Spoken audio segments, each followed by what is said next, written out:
was expected.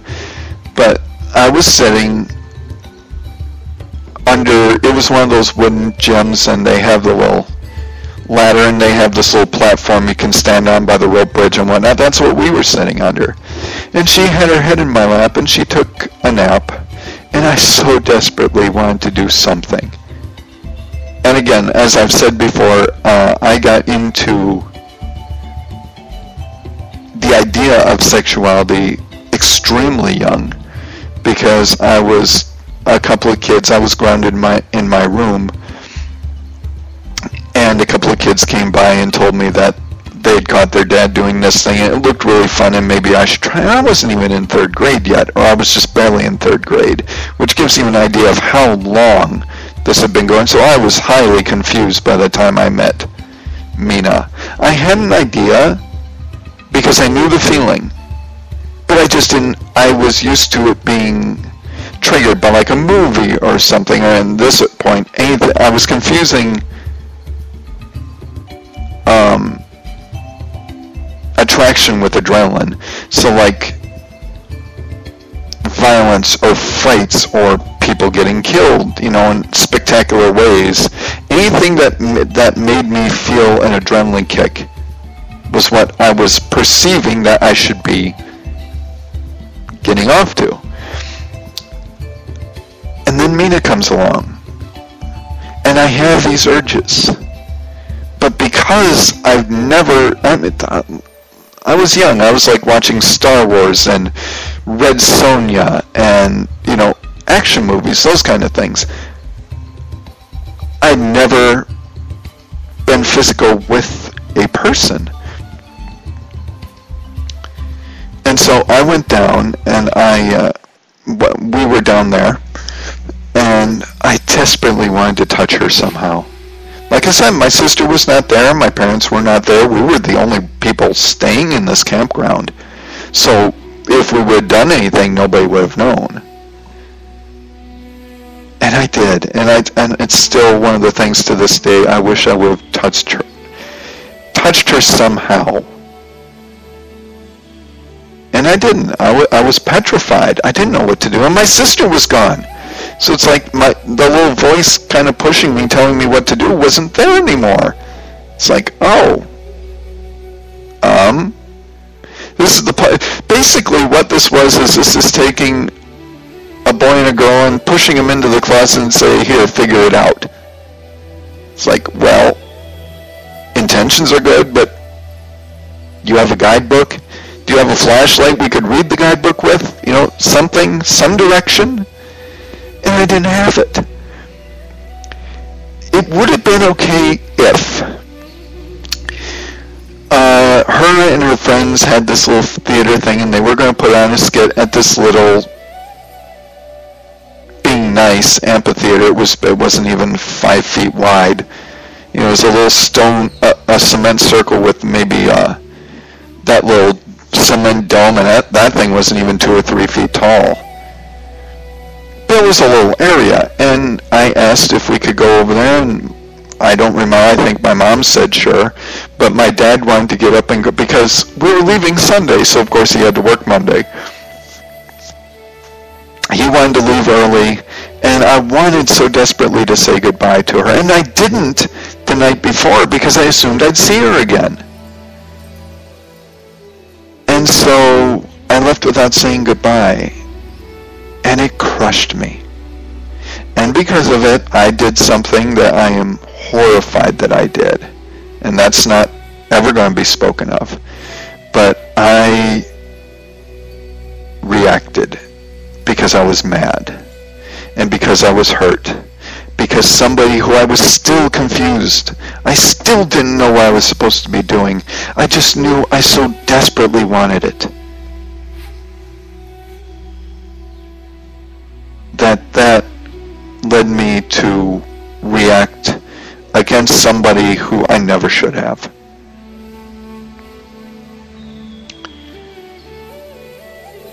And I lived with that for a very long time. But I never forgave myself for it, because in essence, what had been done to me, and not by anybody's, not by my sister's fault, not by Mina's fault, was, and if anybody, it was the fault of the jackass who had, in third grade, introduced me to this whole thing, was I had been sexually frustrated. In 9th grade, 9/10th grade. I mean, I had kissed a girl, again, in 3rd grade because of all this bullshit. But again, it was emotion. All I knew was this lady, or this girl, was my friend. We were both outcasts. I was epileptic. She was a heavyset girl. But she had a sweet personality. We loved to talk. And one day, during intermission, we went back behind the school and we kissed. Nothing more than that. At least not on my end. I hope to God that didn't screw her up. And there were girls in 3rd grade that because of that I looked at and I was attracted to, but I was on phenobarb too at the time, so I really, half the time I didn't know what was going through my head. But because it had been on a slow boil for 6 to 7 years, and I never kissed a girl after, I think I did kiss Mia once, at least. So you're talking from 3rd grade to 10th grade, I went without physical contact with another lady, but I had enough in my head that I knew I wanted it. And I came so close again after a 7-year dry spell to being able to having that again, and then to have that yanked. I just didn't have the facilities to cope with that. And so while yes, something that I never should have done happened, at the same time, while I want to put all the guilt on me, I mean, I hadn't had the talk with my folks. I don't think I had the talk with my dad until I was like 18 and about ready to graduate, and it really wasn't much of a talk. In fact, I told him I knew about it because I knew he was comfortable, and I didn't want to make him uncomfortable, so I just kind of, yes, Dad, I know, and I had been through quote-unquote education in high school, but I slept through most of it because I was not a morning person, and health was like one of the first 2 classes, so they were like, we're going to show you a movie. Lights went out, and so did I, so I woke up when the lights came back on. But because of that, it took a long time for me to come to terms with what I did. And it was only really writing that yesterday that I realized that while, yes, I had done something, I wouldn't. It's one of the things that I won't go into therapy for because I've just come to accept it. And my mom said, well, they've listened to things, they've heard things, you wouldn't believe what they've heard, so they can't judge you. They've heard it, yes. But that still doesn't mean that they don't get surprised when people say these things. So I'll never speak of it on this show or to somebody. I did to Claire. Claire knows. And Claire knows because I was again scared and I desperately wanted to be with her. I was 24, she was 15. I don't think I need to explain that problem anymore. But I so desperately wanted her. And I was trying so hard to get her to not like me. I told her the truth about many things about that time, although not with the clarity I have now. And she just sat and she listened. And she accepted it. She wanted to be my friend. I wanted her to be more. But she wanted to be my friend, and she was willing to accept anything to be it. And again, I ruined that. That was all on me. But I've had the one person who I desperately needed to accept me, even with it, do so. So I don't need that. I don't need to tell a psychiatrist and get, well, this is, this, I know it now. And I knew it then. And I got told, because she heard the whole story. She didn't know about, the third grade or anything, but she heard the story, and she knew me well enough that she knew I would never do anything malevolent to somebody. I wouldn't do something just out of spite.